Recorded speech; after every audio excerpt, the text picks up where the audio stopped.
Un placer saludarles. Bienvenidos a Desclasificado, Investigación Periodística.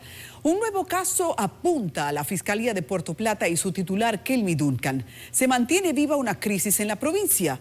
Miembros de una iglesia cristiana desalojados por un expediente judicial muy cuestionable acusan al fiscal de persecución y uso abusivo de la fuerza pública, por lo que piden con urgencia la intervención de la Procuraduría General de la República para poner fin a la impunidad e ilegalidad que se vive en la Novia del Atlántico. La Fiscalía se ha convertido en el verdugo de la más numerosa congregación de esta comunidad rural de Puerto Plata, llamada Guananico, haciendo sangrar a su congregación, ahora obligada a realizar los cultos en la calle, un hecho sin precedentes. Junto a nuestros hermanos, gracias, porque somos un pueblo. Si bien ya es un acto atropellante a una institución que, según investigamos, cuenta con suficiente arraigo moral, se instaló de forma legítima y cuyos miembros son activistas permanentes a favor de las familias y la juventud de la zona, profundizar en el expediente aumenta los cuestionamientos a las actuaciones del Ministerio Público.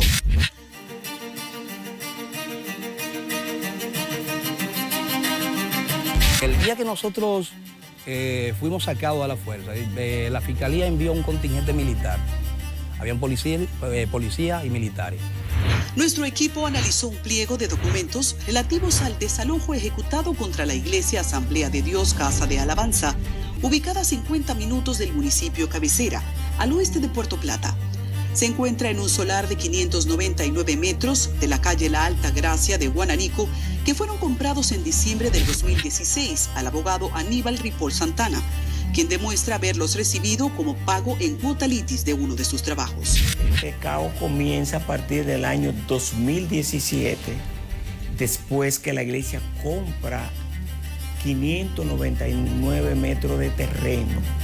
Y a partir de ahí empieza la iglesia a ser atacada por una persona que se llama Nicanor, que es hijo de una de las dos personas que son herederas en esta herencia o partición que se está ejecutando. Es un hombre que tiene mucho poder político, tiene poder económico y tiene mucho poder en la Fiscalía. Este es uno de los terrenos que pertenece a los sucesores de Arturo Ulloa Polanco, fallecido en 1997, y Andrea Cruz, su esposa, fallecida en octubre de 1986.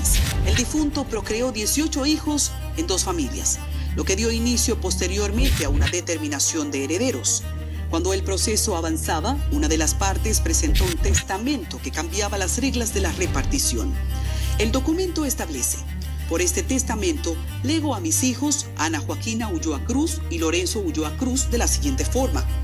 Para Ana Joaquina Ulloa Cruz, la casa en la que actualmente vivimos, ella y yo, la que está construida en madera con toda su colindancia, además de 100 tareas de tierra ubicadas en Aguas Largas, ofrece sus colindancias.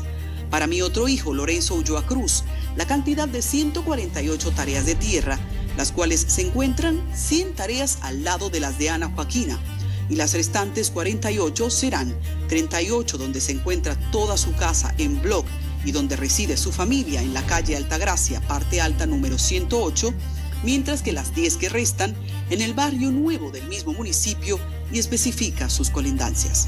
Los herederos se dividieron en 2 grupos. Lo que no estaba en juego es que el abogado que representaba la repartición recibiría una porción de tierras por concepto de su trabajo. Se nombra al abogado Ripoll como el abogado encargado de hacer la partición, de presidir eso, hacer la determinación de heredero. Eso va al tribunal, el tribunal emite una sentencia de partición. En esa sentencia designa al agrimensor que se va a encargar de hacer la mesura o división de esas 1.500, 1.600 tareas de tierra. El pastor Manuel Olivero, entre sus documentos, conserva un acto de compra-venta en el que se lee la firma de 10 herederos. También un papel de exoneración de impuestos municipales que recibió de la alcaldía local para levantar la construcción.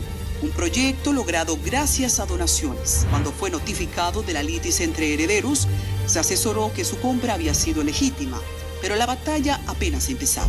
Pues ya nosotros tenemos elementos, incluso, déjame decirte algo interesante, que ellos no lo saben, pero ya lo van a saber porque hoy creo que se les está haciendo una notificación.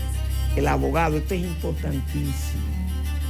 El abogado Ripoll y su esposa Katy son dos buenos abogados, pero han estado enfrentados a la fiscalía y no han tenido oportunidad de hacer su trabajo desde el punto de vista legal.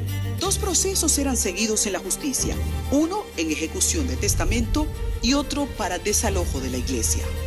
El interín judicial avanzaba, por lo que se emite la sentencia civil 271-2021 de la Primera Sala Civil y Comercial de Puerto Plata.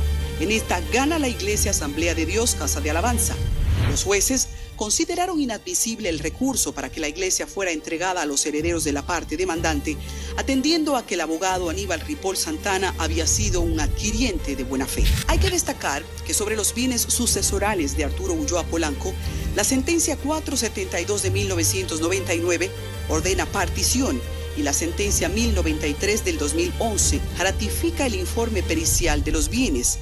Aún no se ha realizado la liquidación debido a la discusión por el testamento. El 29 de junio de este 2022, la Suprema Corte de Justicia emitió una sentencia favorable a la ejecución del testamento, pero el abogado de la Iglesia Asamblea de Dios destaca que la sentencia no disponía quién era el beneficiario de la coordenada específica donde se encuentra la iglesia. La Suprema Corte de Justicia no sabe, dentro de las 51 tareas de tierra, en qué parte le tocan las 38. La Fiscalía de Puerto Plata se abrogó ese derecho sin que se haya determinado en qué parte de las 51 le van a tocar las 38. Y aquella parte combinó con la Fiscalía y elaboró un plano a la medida exactamente de 38 tareas de tierra. Según se lee en la sentencia 627-2022 de la Corte de Apelación de Puerto Plata, lo procedente es que sea reducido a los demás herederos la proporción del valor del inmueble que fue cedido a la iglesia por el otro grupo de herederos, siendo que la Iglesia Asamblea de Dios fue un tercer adquiriente de buena fe. Ese plano no tiene valor jurídico, ellos lo saben.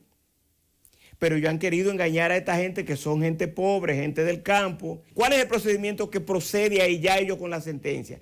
Eso hay que llevárselo al juez comisario. Y el juez comisario va a nombrar un perito que puede ser el mismo que estaba al principio de la partición o puede ser otro agrimensor. Aún este agrimensor que cita debe ser ordenado por un juez y no puede hacer repartición por motus propia, sino que debe reunirse con todos los beneficiarios del testamento y propiciar un consenso según la ley. La Fiscalía se abrogó ese derecho. Es por eso que nosotros hemos sometido al fiscal Kelvin Duncan y a 3 fiscales más ante la Procuraduría General de la República, porque ellos se han atribuido competencias que no son propias de la Fiscalía, porque la Fiscalía no mide, no hace levantamiento, esas no son funciones. Pero ellos se la han abrogado. Aquí en Puerto Plata se dice en Guaranico que eso ha sido a fuerza de dinero y mucho dinero. Mientras todo esto ocurría, las amenazas y presión por parte de un grupo de los herederos no bajaba de temperatura. El pastor agrega que cuando la Fiscalía de Puerto Plata decidió intervenir, las cosas, en vez de mejorar, empeoraron. Pero la situación de la iglesia se ve agraviada a raíz de que la Fiscalía de Puerto Plata decide intervenir en el asunto. Nosotros hemos sido acosados, hasta perseguidos, pudiéramos decir así. Nosotros hemos recibido notificaciones, invitaciones a la Fiscalía, a conciliaciones en las que a una supuesta conciliación en la que los fiscales nos dicen, mira, pastor, entreguen la iglesia o negocien con ellos.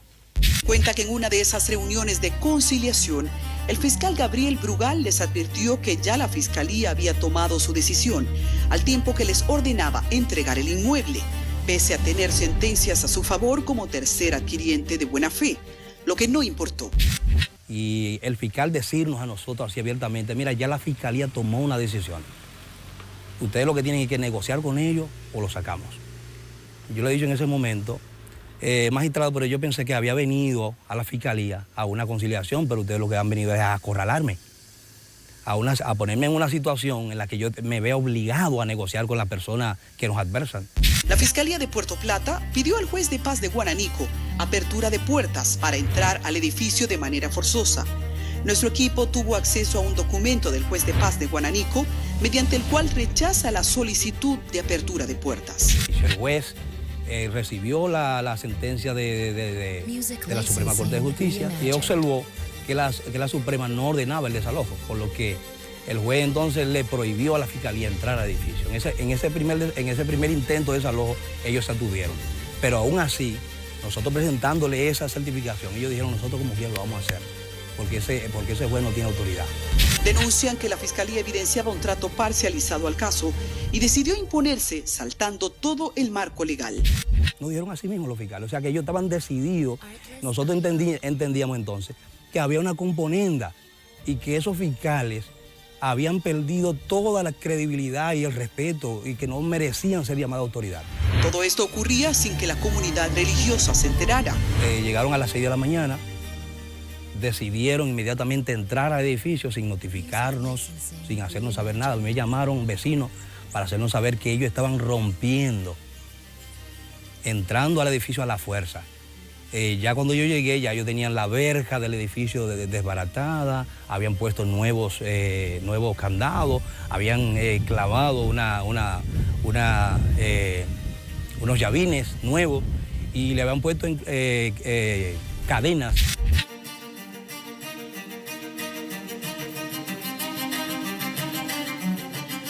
Pese a la existencia de este documento que evidencia que la decisión del juez de paz de Guananico fue negar la autorización de abrir las puertas, la Fiscalía buscó apoyo policial y se atribuyó el uso de la fuerza pública.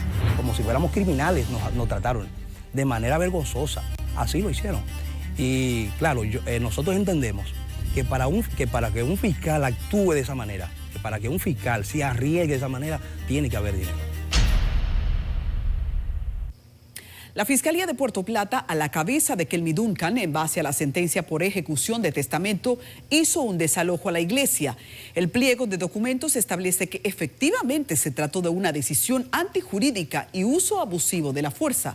Simultáneamente se realizaron otros allanamientos que las víctimas recuerdan de forma frustrante. Nos hablan al regreso.